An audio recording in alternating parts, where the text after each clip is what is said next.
Arms? Are you kidding me?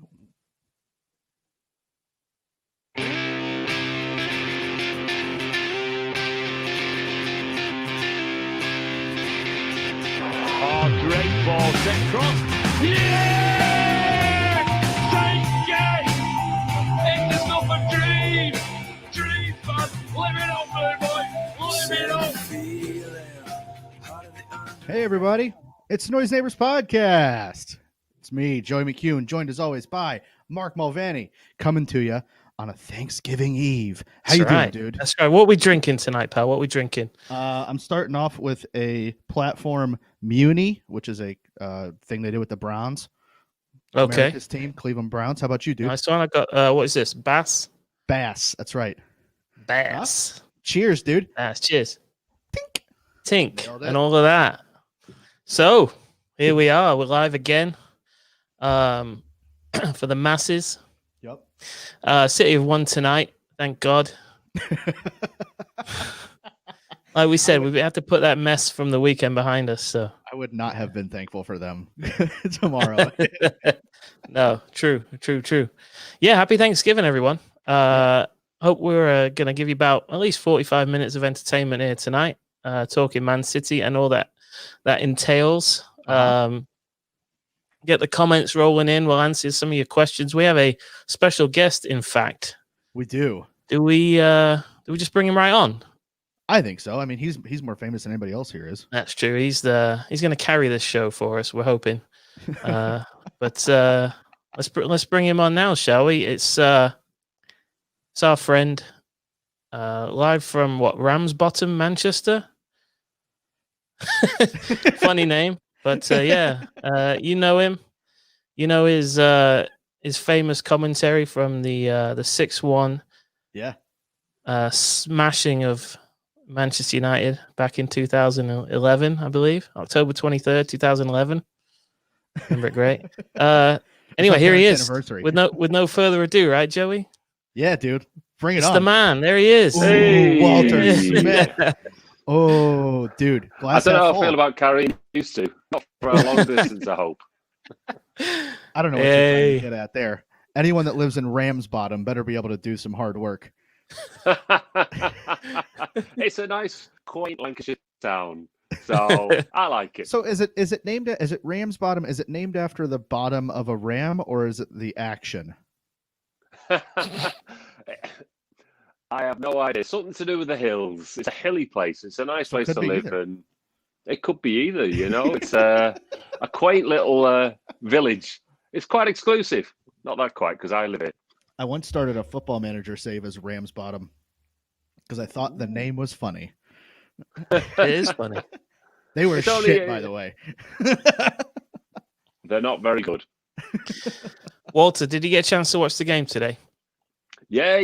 I watched it. I've not seen any of the results, by the way. I watched it, and I just thought, right, I'm going out for a walk. I've got to the streets of Ramsbottom. Let's just get this right. 4 wins out of 4. We're through to the Champions League. You know, we've got games to spare. Who cares? You know, the performance wasn't. You know, you could sit there and tattle about the performance, but we're through. That's all that matters. There's no team in Europe that wouldn't like to be in our position right now. Is this Is this a free episode of Glass Half Full? No, it's true, isn't it? You know, you name another team. You know, 4 wins out of 4. You've obliterated the opposition. Who cares if half the team are out with Corona? You can only beat what's put in front of you, and we've beaten everybody. Yeah, it's not our fault. We can't be blaming the Corona on us. Yeah, sorry. Well, you're absolutely right, and it's as always a big dose of positivity from Walter. Mm-hmm. That's why we love him, isn't it? Well, to be fair, after the Tottenham game, I thought, I'm going to bed. I'm going to watch it. I watched 28 Days Later to cheer myself up. That's how down I felt. That's a good film. It is. It's a good film. And that's the guy that's now in Peaky Blinders, yeah? Thomas Shelby? Yeah, Thomas Shelby. Oh, he's a handsome fella. Yeah, my wife. Everybody loves a Tommy Shelby, don't they? My wife is almost too much of a like for him. It's getting hard. It's getting tough around the house, because I'm built like I am, low to the ground. Handsome. Well, obviously, but he's all like tall and slender, not built to clearly climb hills and carry large boulders like I am. He's funny too. Is he? Yeah. Another leg up on me, bitch. I can't win. I gotta start smoking cigarettes real angry like. I think. I'm drinking lots of whiskey. Do not need help with that. I win that battle, actually. Let's talk about standouts tonight. Like you said, Walter, it wasn't a great performance, but who stood out for you? Do you know what I was saying? Cancelo at right back. I think I like in Europe. I prefer him over Kyle Walker. For me, Kyle Walker. I watched him against Tottenham. Oh, and I don't know.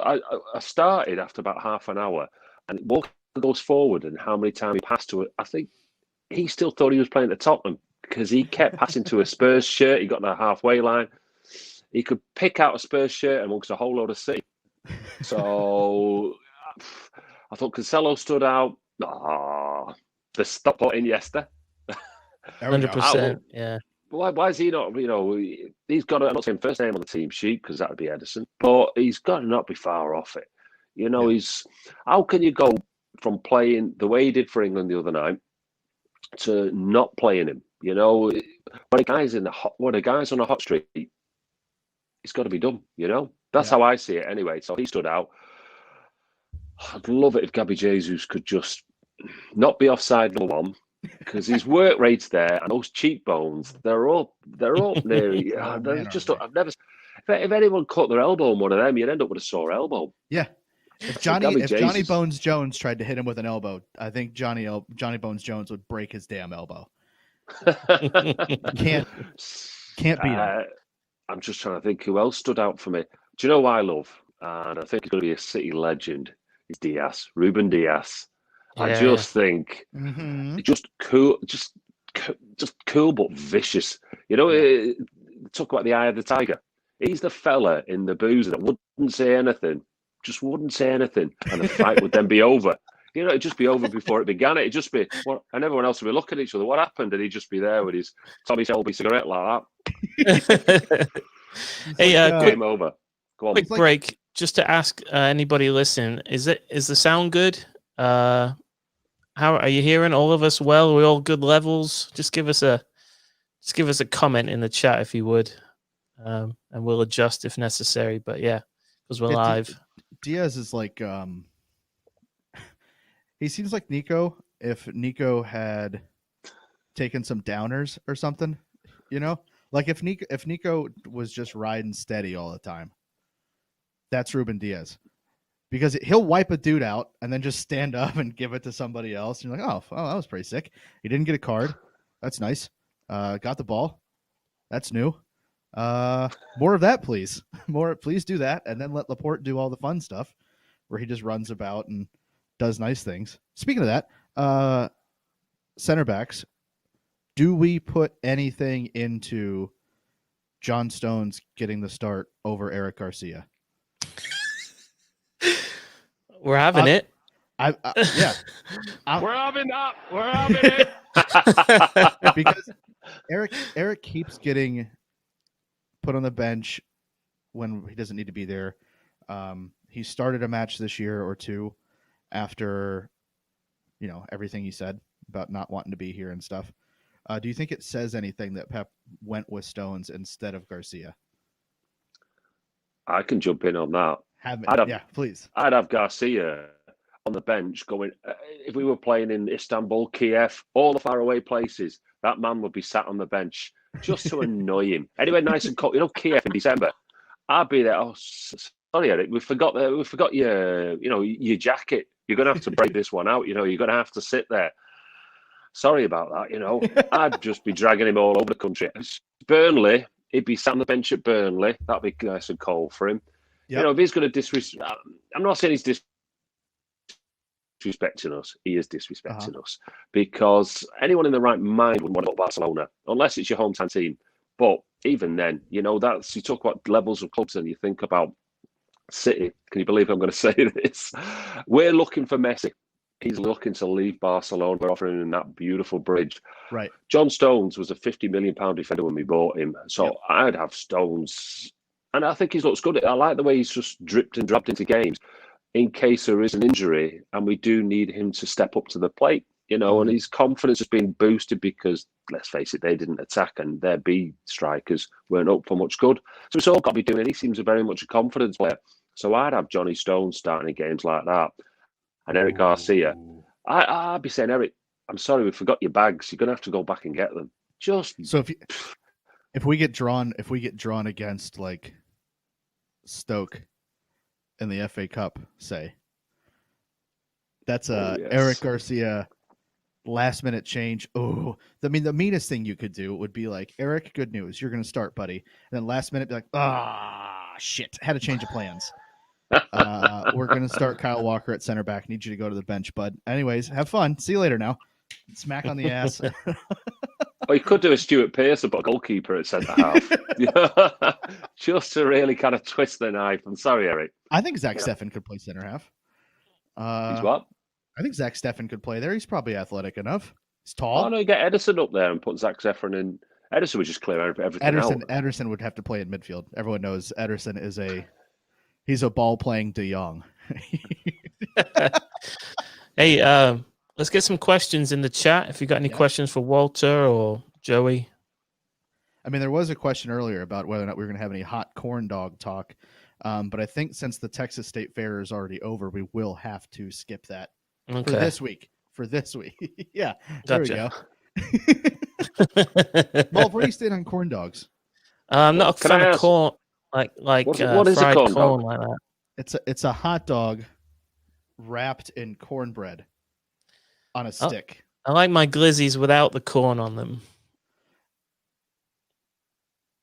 Shout out Cap City. This is just American talk. I'm lost. Glizzy's a word that started, I'm pretty sure, in DC for hot dogs. Yeah. And then for some reason it became a thing for like 6 months. Everyone was like, "Ooh, that boy eating glizzies."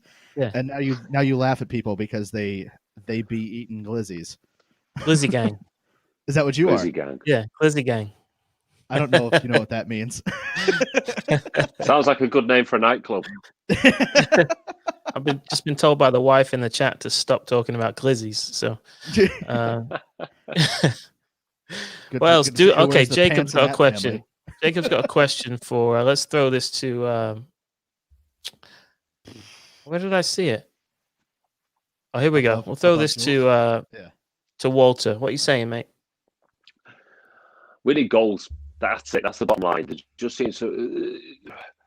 There's a lot of things. I'm not saying there's a lot of. There is a lot of things seem to be wrong at City at the moment.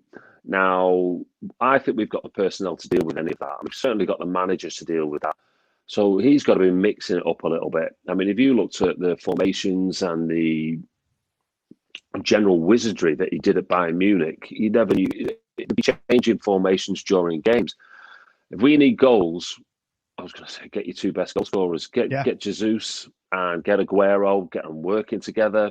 I always remember when we had Tevez and Aguero, and he said, you can't have the two of them playing up top. And besides his golfing holiday, they just, knocked it out of the park. So, me personally, whether that means starting the three centre halves and then sort of overloading the midfield. Yeah. We'll get them two boys up top, get Sterling out wide again. We need to freshen things up. And one of the encouraging things about the Tottenham game is Pep saying things need to change after. So get the two South Americans, get bashing it out together. Yeah. Yeah, I like that. I think so. That kind of links into, I'm going to butcher this name. Aplinderjit Sekon. I'm sorry. Nailed it. We're going to call you Apply. Drop your nicknames in the chat. Yeah, if if you have more syllables than two in any of your names. That's why Mulv goes by Mulv, I'm pretty sure, because Mulvaney too long. Yeah, way too long. So 3-5-2, I think, could work against low blocks because you could have Aguero and Jesus in there, and you could get your width from your fullback, since you know that they're not going to have to stay back so much. You can get your width from your fullbacks. We've got at least 3 center backs that can play back there. If you give me a back line of Diaz, Stones, and Laporte, or Diaz, Laporte, and Ake, I mean, I'm fine with that. And then, Rodri, De Bruyne, Foden, and then Aguero and Jesus up front with Walker and Cancelo on the right, and Ake and I guess Zinchenko maybe on the left. I'll tell you what, maybe this is just because I've been thinking about this and stewing over it too much. I wouldn't, if we knew that a team wasn't going to attack, I wouldn't be completely opposed to seeing Bernardo Silva over there on the left as a wing back in a system like that. But I think we do need, obviously in the summer, we need to get an actual other left back. Got my eye on Alphonso Davies. It's like Groundhog Day, this. At Bayern. Groundhog, yeah. It would be money. It would be money. But dude, it's good for marketing because it's a North American person. So you get Canada. Shout out Canada. You get a dude who is 20, I think, 21. And he is rapid and he's got a huge work ethic. I don't know. Paging cheeky, yeah. Cheeky Bergerstein. I mean, he's definitely watching. I think he's actually who asked this question. Sexy Bergenstein. That's his name. All right, so our guy goes by AJ, which is perfect nickname. Oh, dude, yes. Perfect. Except for the Adam Johnson thing, which is a bit dodgy. But, Kit is in the back of that closet over there because I still don't know what to do with it. When I bought that kit back in like 2011, that was like, ooh, good move. And then things changed. Things took a turn. That's like having a Gary like having a Gary Glitter album on the wall now. People walk in, they're just like, hold up.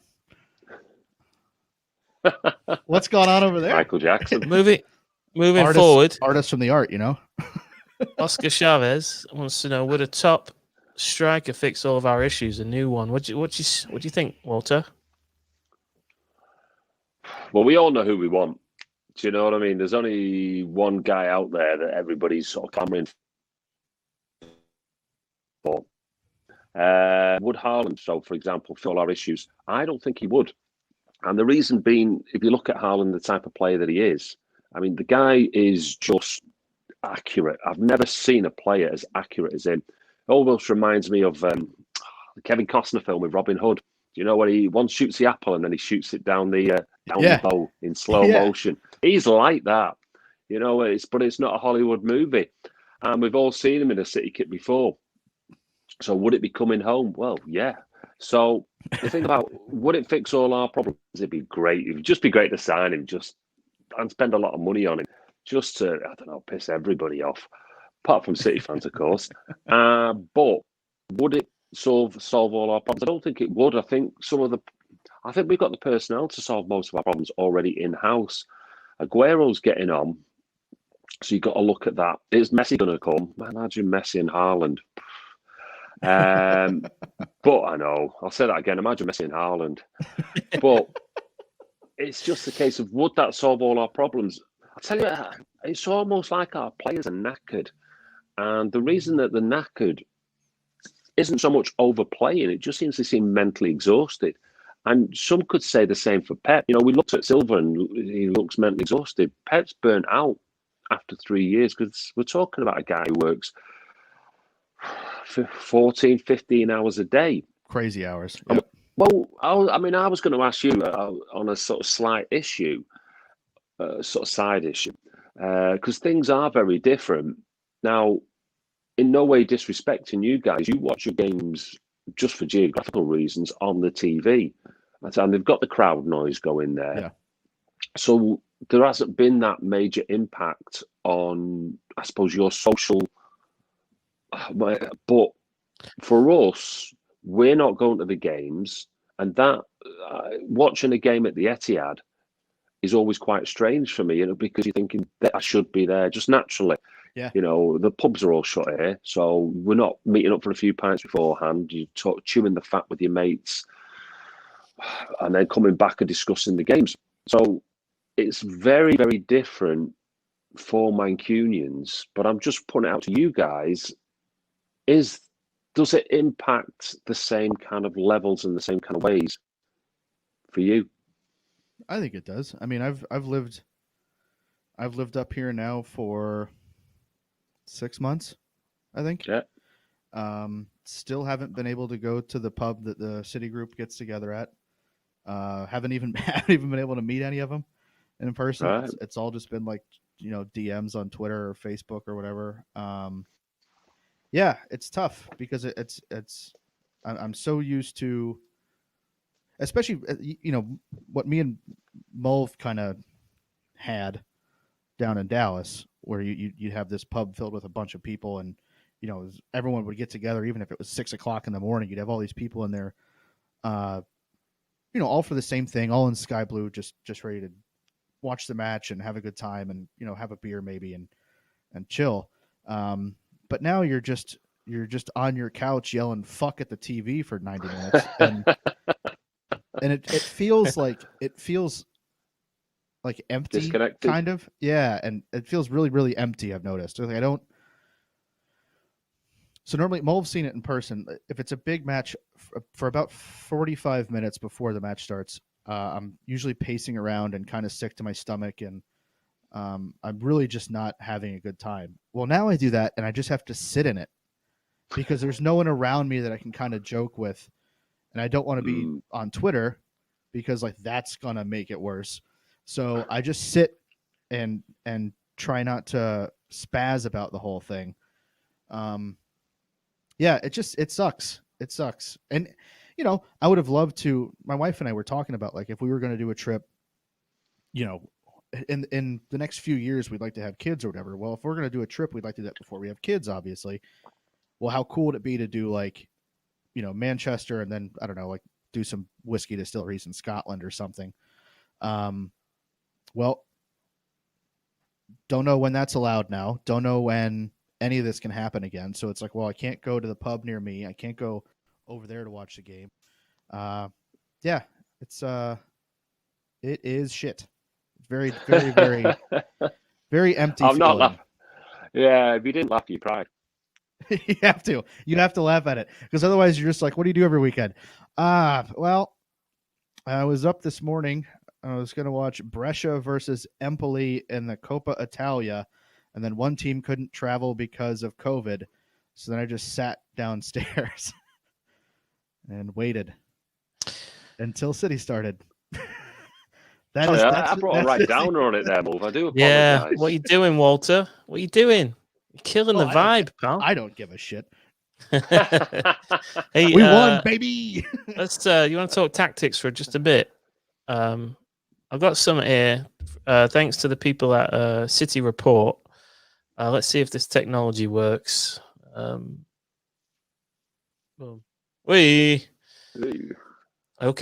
So glasses on to see that. There's been a lot of chatter on social media about positioning.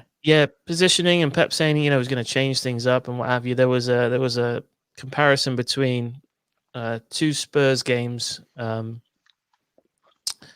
one we just played against Mourinho's side, and the one from a couple of seasons ago when we played against Pochettino's team, and just the average position of the players on the pitch, and what does it point to anything that might be our problem?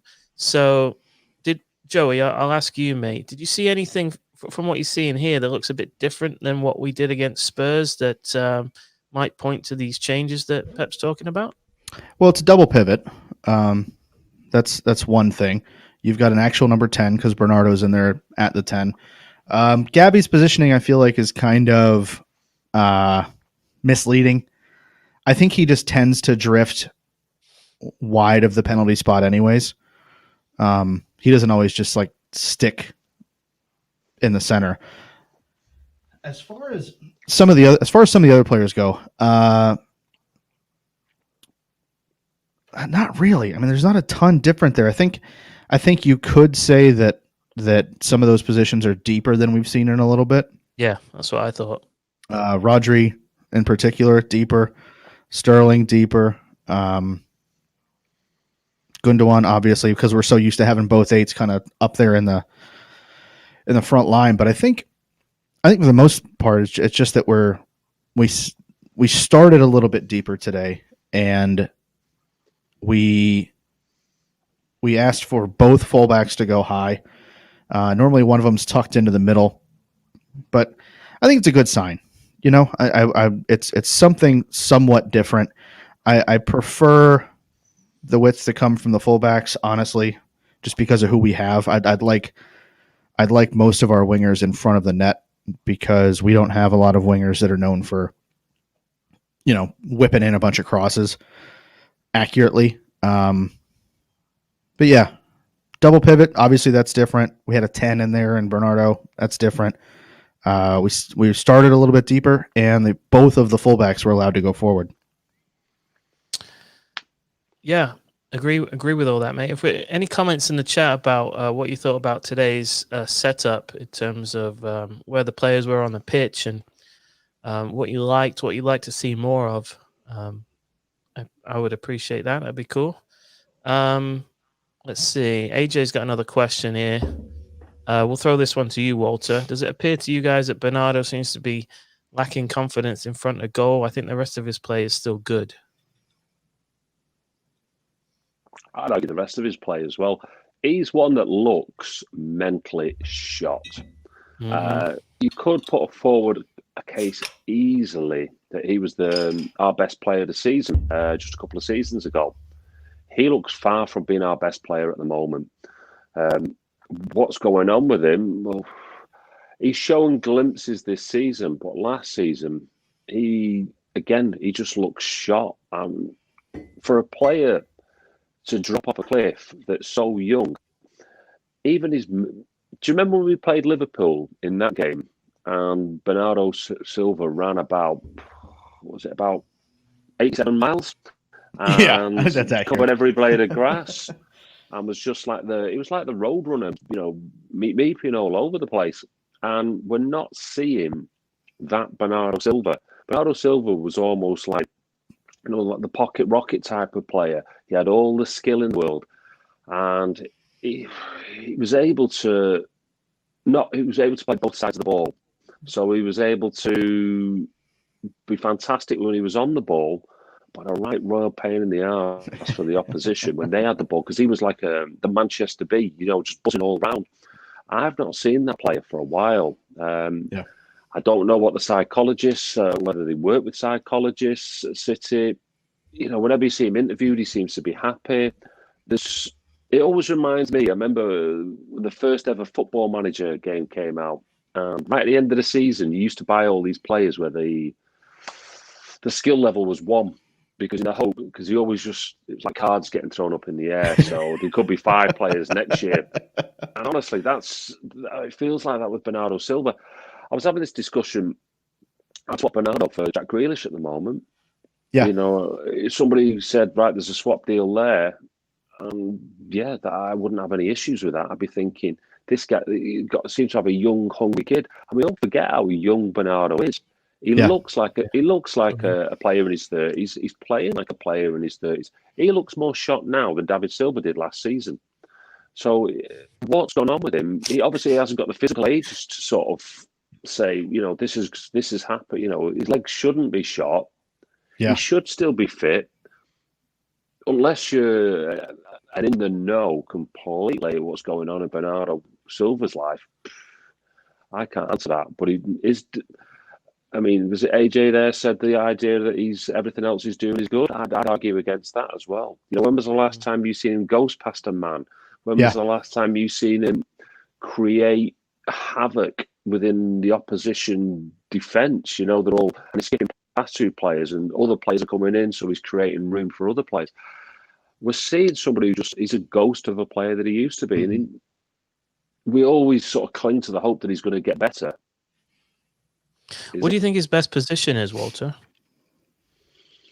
For us, to be honest, it's out wide on the right at the moment because he has less influence on the game. Because if he's playing central mid, if he's doing the David Silva role, he's doing it very, very badly, and that has a bigger impact on the team. Mm-hmm. So, sort of out of the way almost. Best position at the moment on the bench. Yeah. Oof. Here's one from Adam C. Had no problems with the setup today. The execution is where we struggle. Can we? Sorry. Can we talk about the execution of this profile picture? Yeah, what's he doing there? What's he going with? Look at that is a nightmare. I think you look very handsome, Adam. Don't listen to these bully boys. You look great. You look great. All right. You guys are both married. Let's calm down. These guys just have zero confidence in front of the goal, he says. And yeah, this was generally my takeaway from the game today, is that we could have had the most perfect setup imaginable, but the form of these players at the moment just would have rendered it useless. There were times when we were passing to the touchline, we weren't passing to each other. Yeah. Totally out of sync. Outside of one moment of brilliance between Sterling and Foden there, and actually a lot of moments of brilliance from Foden throughout the match, but outside of that, that nice finish, wow, we were just like 11 strangers, and well, I think you're being a bit harsh there. Yeah. Oh, okay. Fair enough. I think you're being a bit harsh, but no, we're through to the quarterfinals of the Champions League, or the last 16 of the Champions League. We're playing a team. Again, we've travelled that many miles. Greece is nowhere near the UK. So we've travelled that many miles. We've got the 3 points. We've got the job done. Now, you're talking about 11 strangers on the pitch. So if we break that down, we do a lot of chopping and changing. And you've seen a lot of the teams in the Premier League. If you take Liverpool, for example, they're dropping like flies because they're having to play every game. Mm-hmm. And the backup players are now having to play every game. So it's not doing them much harm at the moment. So let's just hope that catches up to them. Not in a bad way. In a bad way. But must not celebrate injuries. Must not celebrate injuries. Must not celebrate injuries. No, to be fair, I don't. But the whole point of being, these are things that are in your control. Yeah. Now, when you talked about the 11 strangers on a pitch, you look at the two boys at the back, Laporte and Diaz. No way were they looking like strangers. I love seeing Mendy back. Mendy's the one player. Wasn't playing, but that's all right. Say again? No, John Stones, yeah. Sorry. But the two boys at the back, there was nothing wrong with their relationship and the way they were interacting with each other and the way they were playing with each other and the way they were reading each other's game and cutting out any snuff of any kind of attacks that were coming. I thought Mendy linked up well with that. I thought Cancelo, I love Cancelo when he just goes off on one. That's what I love. He's a defender and then he just decides he wants to be Lionel Messi for a little bit, and he nearly scored. But a little run through the middle. But he's jinxy with it, and his forward play is fantastic. I just think you could argue that the players up at the top, but even they don't link up badly.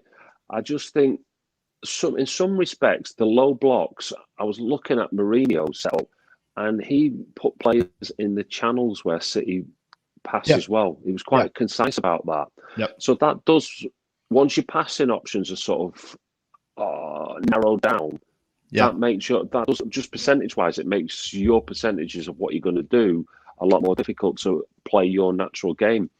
We hope we've got the ability to come round that and see that. But 11 players on the pitch, come on, Mulv.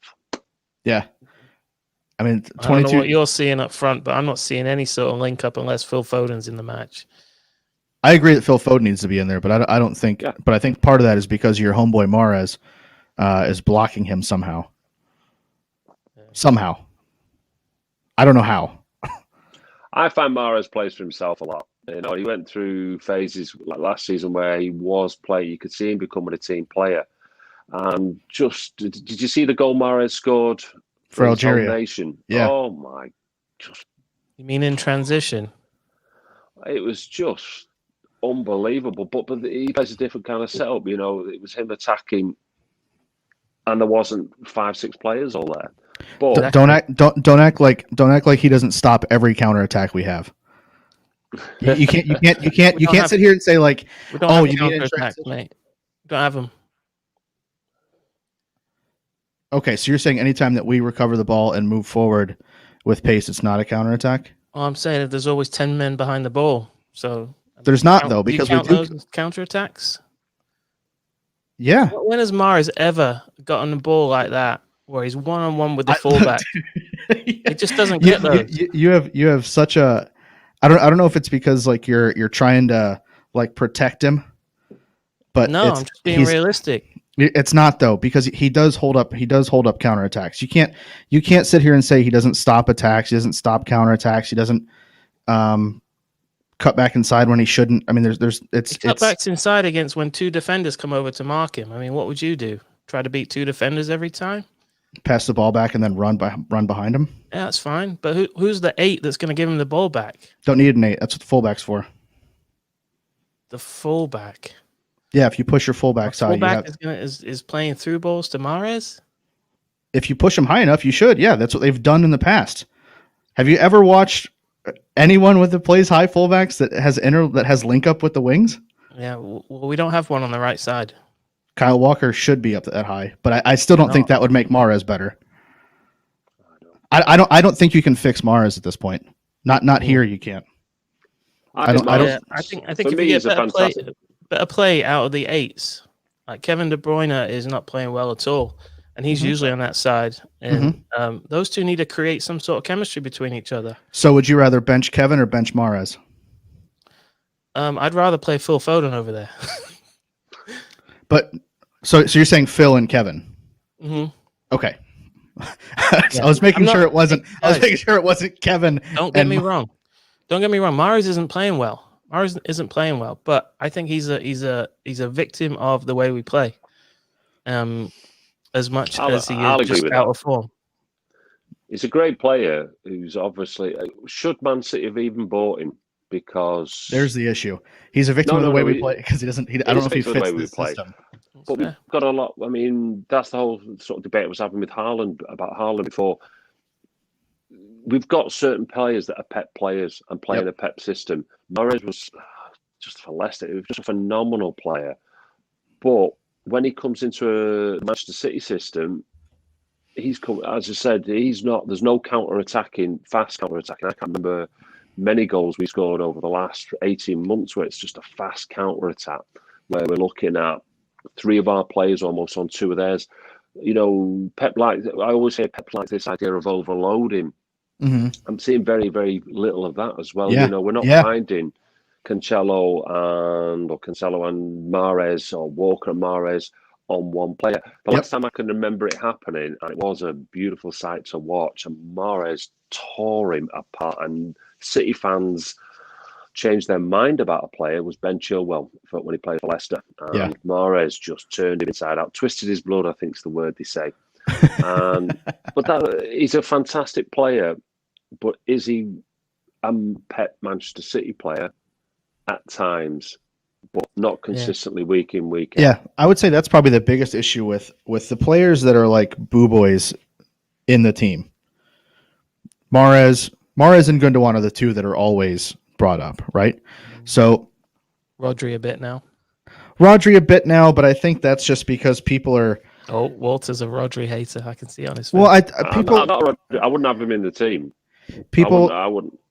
Well, I think the Rodri hate comes from everyone wants Fernandinho 2.0, and that person doesn't exist. That player is not on the planet somewhere. And if you can find him, please tweet it to us at NoisyPod or put it in the comments. We'll sort it. We'll sign him. Because, I mean, I don't know.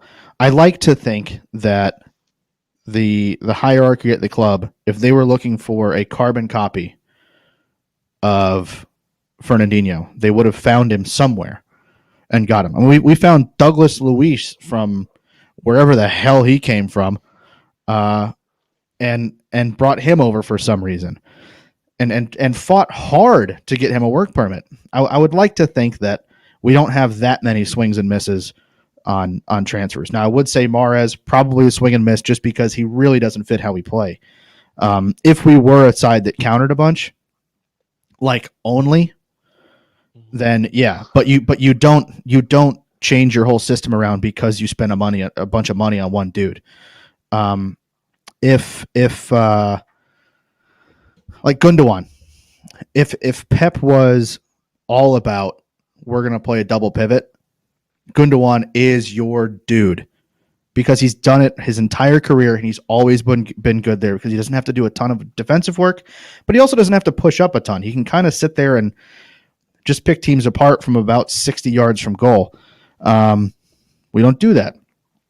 So I think the two boo boys are like victims of circumstance.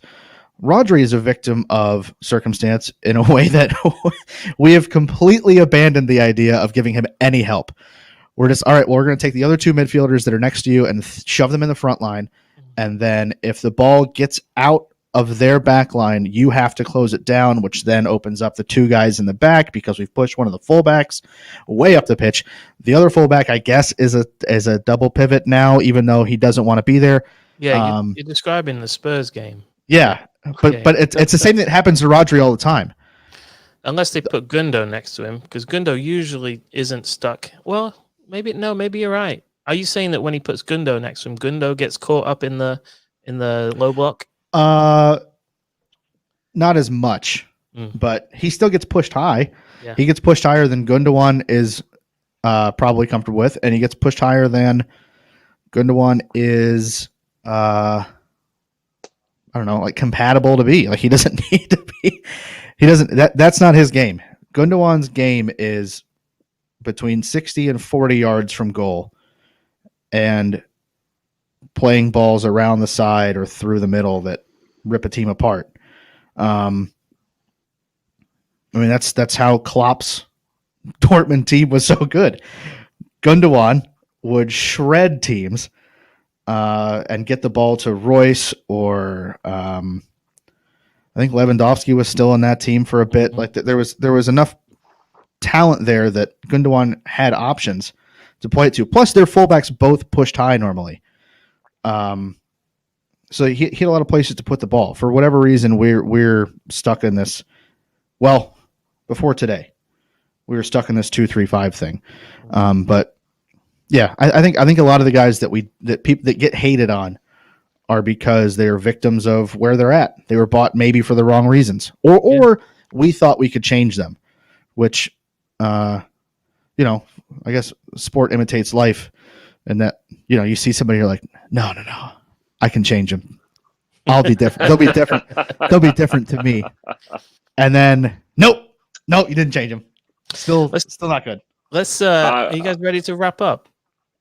Yeah, I was just going to say the problem. I was just going to mention Rodri, and I think he's too slow. And when I mean too slow, I mean physically too slow covering ground, physically, then too slow moving the ball as well. Gundogan moves it, bang, bang, bang, bang, as you said. Gundogan gets the ball at his feet, takes a look up, thinks where he's got to pass it, moves the ball slightly so he can get a better angle, and he's closed down. It's right. That's just it for me. Yeah, I agree with you. I think that comes to that needs to be that other 8 should be Foden is the thing. Give me Kevin and Foden in the middle. Love it. Yes, please. and not mingling with the center backs. No. Yeah. I mean, if you want to push the front line higher, that's fine. Yeah. But make your 8s further back so the midfield has to come out in their space. There's a whole thing. Well, what we're going to do, since we got Walter on, and we're looking for some positives to pick up. We're early in the season still. How do you see the rest of the season playing out, Walter? In the league, in the Champions League, obviously we're still in the other cups. So, is there reason to be positive? Yeah, there's loads. Even though we've had a rough start. Yeah, there's loads of reasons to be positive. I mean, number one, Pep signed his 2-year contract extension, which for me, as much as you always criticize your own manager than anybody else looking in. So right. we are hypercritical of Pep and Pep's decisions. And Pep does come out with some weird and wonderful and wacky stuff. And when it comes off, he's a genius. And when it doesn't come off, which seems to be a little bit more this season, we are hypercritical of him. And we also live in a world with Twitter. And that's incredibly divisive as well. It's everything there's no grey areas between it. It's either got to be really bad or you're a happy clapper. So I like the fact that Pep was talking about this idea of changing things. Number one, There's going to be no 100 points this season. It is a strange season. The way Liverpool have got started now off like an express train, I can almost see that catching up with them because of the nature of this season. If we throughout any time we won anything, and I mean anything, during the season there would have been games that we lost, and all of a sudden there's panic buttons being pressed on Twitter, and people just go down this rabbit hole then. And I just see, look, we're looking fantastic in the Champions League. And if the best thing in the world happened that we won the Champions League this year, who'd be talking about 2-0 loss at Mourinho? You know, Right. Who'd be talking about Leicester getting 3 penalties? You know, it's Ruben Dias. There's another positive. Laporte looks brilliant as well, and he looks fit. You know, Aguero's got to come back. Gabby Jesus goes on hot streaks. As soon as he hits one of them, he goes flying as well. I don't think there's going to be any team. It's almost like City are playing, and they're almost like in third gear at the moment. They're not stepping it up because what they don't want to do is burn out. They seem to be playing the long game. Yep. And as long as you don't get too far behind playing this long game, almost when we've got to step it up, it's almost like when we've got to step it up, we will step it up. A little bit like we did when we won the last 14 games and beat Brighton in the last game and won the league. You know, no one was talking about, oh, do you remember that season? We were 8 points behind Liverpool and, you know, we lost against Newcastle, you know. And if you look at the XGs of a lot of these games as well, we are almost deserved winners of most of these games, but games not played by XG, I understand that, and games not played on paper. But I also think with the new contract extension, Pep's looking at almost his legacy. And if things go badly for him, people will go, oh, that guy, he started off with a bang and he finished with a whimper. And I don't think Pep wants to be seen as that. You know, Pep's had a tough year. You know, his mum died. His family have moved back to Barcelona. So you're looking at a guy under an immense amount of stress. But on top of that, also, you're looking at Pep and if it's his legacy at stake, you know, and there's going to be a manager out there who would look at a board and a tactician who would try and figure it out eventually. He's your man, you know. Who else? If I had to think of another manager coming in next, the one problem I remember when I said when we signed Pep, the problem is the next guy. You know what I mean? He's going to. I had David Moyes out there, and he's always a good next guy. But besides that, you know, it's put it this way: you see teams and they've hit almost their ceiling in this so far this season. The people say, "Oh, you know, got the points," and then you look at City, and there's so much room for improvement. It's untrue. So even when we click, I just see us going on. And while all these other teams get all these injuries, I think Pep's got this massive squad that he should utilise. I'd almost be up for bringing in a few youngsters as well, because they must be giddy and chomping at the bit as well. So we've got a fantastic academy that's spewing out these youngsters left, right and centre. Get them on the pitch, get them working. So let's have a look at them in the last 2 games of the Champions League. And if they perform well there, start dripping them into the first team. Is it perfect? No, it's nowhere near perfect. But we're living in a very unperfect world at the moment. And, you know, there is things that are wrong at City, but I also see the solutions are there without having to go to a transfer window. Well, hell yeah. We could go to the transfer window, and there could be. We will do, because we've got the money. I mean, we can, but have we? I don't know. The guys at 9320 talked about this today. About like every single time we're like, well, when the transfer window comes, we'll fix it. All right. Well, we haven't. There are still massive issues. How long has left back been a problem? It's before Pep was here. Yeah. Since the Gillingham playoff game. For real, though.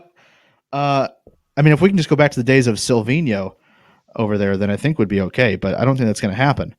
I was just thinking of the one potential January signing that, you know, if we're talking about potential positives, things to look forward to, things can only get better than, you know, maybe there's. Are you talking about Leo?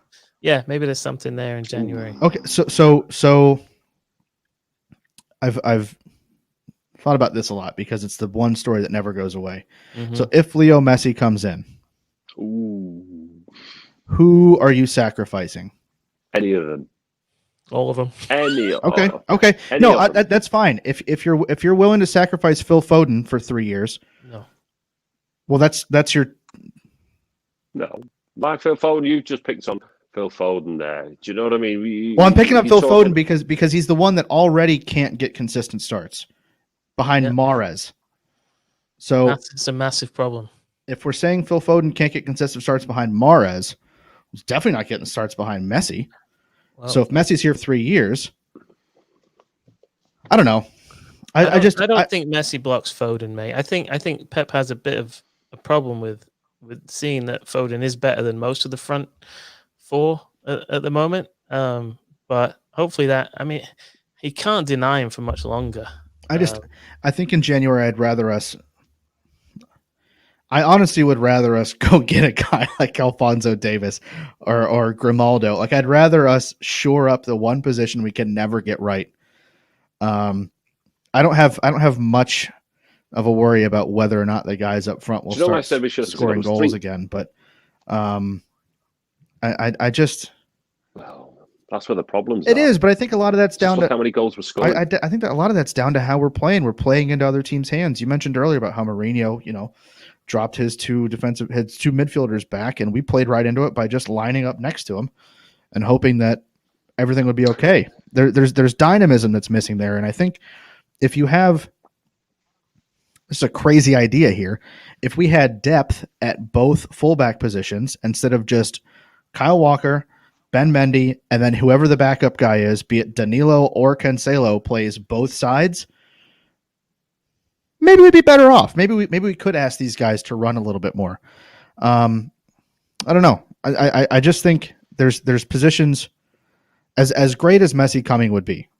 It would be huge. It'd be massive. It would change the club in more ways than we can even think of. I don't know. Maybe a little practicality here. Maybe fixing some issues we actually have problems with. Like we haven't had a left back for 15 years. I was Both just of our trying to eights stay don't on work. topic, mate. And the topic was what's there to look forward to the rest of the season. And I say that's something that is potentially something to look forward to. I think something to look forward to would be youngsters getting involved. The 9320 guys talked about that also, about how there is something to be said about throwing some kids in that actually give a shit. Yeah. And throwing kids in, especially the ones from the area. I mean, when Phil is in there, it does feel different. It looks different for sure, but it feels different. When he touches the ball, when he pulls off whatever that flick was at the beginning of the match where he does like a roulette and passes it with his heel onto whoever was making that run. I think it was Bernardo maybe. Things like that. He's not doing it because he thinks it's flashy. He's doing it because like he's showing out for his hometown. Well, if somebody was sick and told you that their symptoms were they were tired mentally and physically, what would you prescribe? Rotation, rest. Yeah, youth, energy, rest. Yeah. So give me. You can't tell me that if you throw. Say we have a match. We've played a bunch of games in a row, and we have a match against a team that's not as strong as us, and I throw to you a lineup that is Cancelo, kind of the same back line as today. Cancelo, Diaz, Stones, maybe Ake at left back. He doesn't have to go forward as much. We can kind of fiddle with that, but you can rest Mendy. A midfield of like Gundogan in the 6, Bernardo Silva in one of the 8s, or Foden in one of the 8s. And then your front 3 is pretty much full strength. So like Sterling, Jesus, actually, give me Bernardo over on that side and like Foden in the middle. But what if your 2 8s were Foden and Tommy Doyle? If it's a match that you have a chance to win, and you're stronger than them, and you start a strong back line, and you start strong up front, would putting 2 guys in the engine room that bleed blue, like would that be a bad thing? And could you send a message to the other guys of like, this dude just started using his lawnmower 3.0 from Manscaped. That's how young he is. And he is going to run harder than everybody else here. I don't know. I think there's something to that. Like, get these kids on and let them run around. Like, let them run and show. Maybe that's what we need. Maybe we need to run. We need running. We're not running as much. My only disagreement with that would be we could put you two lads in and you would run 110%. But if you're not at that level, do you know what I'm saying? But on the flip side of that, what do you mean I'm not at that level? Youth. He's saying the EDS guys don't play against Liverpool. I'm sorry to break this to you. But on the flip side of that is, if you're never going to play youngsters, how demotivating is that for a youngster? And you look at, Sancho. Yep. He just decided, and, with all the greatest respects in the world, he wouldn't be at the level now that he is if he stayed at Manchester City. True. And we know this. True. Mahrez would have come in and that was the block of the path. Yep. And out of the two players now, which one would I prefer? A homegrown quota, I'd go for Sancho every time. And output. So Pep's got a difficult juggling act, but the answer does seem to be, if you want energy, you play the youth. And if you want motivation, not for Pep Guardiola, for Manchester City and the youngsters there, because we're Manchester City fans, we're not Pep Guardiola fans. Yeah. Although we do love him, but, when he goes, que sera. Yeah. But, so you do need to give that opportunity sometimes for youngsters to come through. I'll agree with that. Yeah. If ever there was a year to do it, this has to be it, right? Put it this way. You haven't got the likes of me on your back yelling. True. You're given a free run. If you drop an absolute bollock in a game, well, it's not great. Yeah, it's not the end of the world because there's not 50,000 there. Well, it's also good, I think that's why John Stones, because every time John Stones gets the ball, there's not a sharp intake of breath. The oxygen on the pitch must just evaporate because everybody's just sucking it off. Like, it's there's none of that kind of pressure. The pressure's the only pressure you put on yourself. How much would Bravo like to be at City this year? I don't know if he deserved that, but oh boy. well, Bravo. Bloody hell. I think the City fans almost up the ball in the back of the net where everyone straight past him. Cool. Well, we're coming up on an hour, lads. This was really fun. Can I just make one more point and that's it? Have it. I think it deserves a mention. An absolute legend of the game passed away today. Yeah. I did find it funny that Madonna was trending on Twitter in America, but Maradona for me, the guy, he made football. I mean, it was before the world became small, so we didn't know this Maradona as such. He would hit, there was no clips, there was no YouTube. And it's hard to sort of explain to somebody who's young. You saw this guy once every 4 years. And I remember 86, I'd rush home from school to make sure I was sat there watching this guy because he was unbelievable. And, in 1990, I wanted them to win the World Cup, and it's like 94, I was like cheering Maradona on. And he just bashed, I think it was Greece 6-0, or he just absolutely hammered some team. And then the World Cup almost died for me then because Maradona tested positive, and he was not tested positive for the Corona world, but it tested positive, for the drugs. And is it still a nasal issue? A flawed genius, but what a genius! Anybody doesn't. He's the kind of footballer that anybody who loves football. Loved, and I absolutely adored that man. I thought he was my favorite player of all time until I saw Lionel Messi, and now it's an amazing tribute. I couldn't believe it was supplanted, I thought it was just a fantastic. I was saying on Twitter, I bought an Argentina top with 10 on it, and I took it to one of these sprint places in Manchester, and I said, it was like the old, I think it's stolen from Ivor. You'll remember them. Argentina top cotton, and I said Maradona number 10 on the back and I left, and I went back half an hour later because obviously printing wasn't done straight away.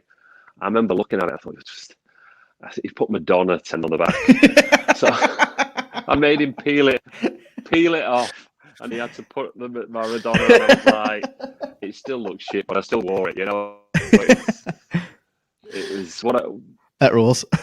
What a just legend of the game. What did he say when you were walking out? Anything? Do you have any wise words for you? No. Was he like? Did he do it on Maradona purpose? 10 on the back of a shirt, Argentina song. Was it? Well, I mean, I don't a lot know, of English. to be honest. I don't English know. are quite. A lot of English are still quite Nationalistic. upset with all that, isn't it? With Here you go. Maradona's. Unfortunately, I put wasn't this born shirt in on and England, walk. so I'm not English. Put this shirt on and walk around like a virgin. No, just this whole idea of I'll ignore that. And I suppose, I was born in Ireland, so Shout I was out. always my team, but they were always rubbish. Come on, you boys in green. Come on, you big Irish guys. But they weren't a team to be reckoned with, you know, Yeah. at that time in '86 or whatever. So I watched the World Cup for football, and that guy was just what wasn't to love about him. He lived the life that most blokes would love to. It's just three Irishmen on a Maybe George podcast. Best. Isn't it? Just three of us. This guy has more countries You than just anyone get I've ever everywhere. seen in my life. All right, we really should wrap it up. Done an hour. It was really cool. Hell yeah. Thanks again, Walter, for coming on. Thanks for the tribute to Maradona. No, Rest in peace to an Pleasure. absolute legend. Thank you, Joey, mate. No problem, buddy. Stay warm, pal. We're supposed to snow on Monday, so Oh, yeah. love it. So, yeah, you want to take us home, mate? Yeah, so that's been your show. Go to noisypod.com for any of Noisy Pod things. Make sure you follow Walter. He's this way. He's this way. There he is, at Man City Smith. This at Man City Smith on Twitter. Yeah, we will be back probably pretty soon, seeing as it's Wednesday already. We'll be back pretty soon. We have Burnley coming up this weekend, so we'll see you after that. If you're here in the States, have a safe and happy Thanksgiving. Elsewhere around the world, just stay safe, stay warm. Just because it's not in the U.S., you can still say you're thankful for stuff. So call your family and friends, tell them you love them. And until next time, everybody, tra. Ta-ra. See you later.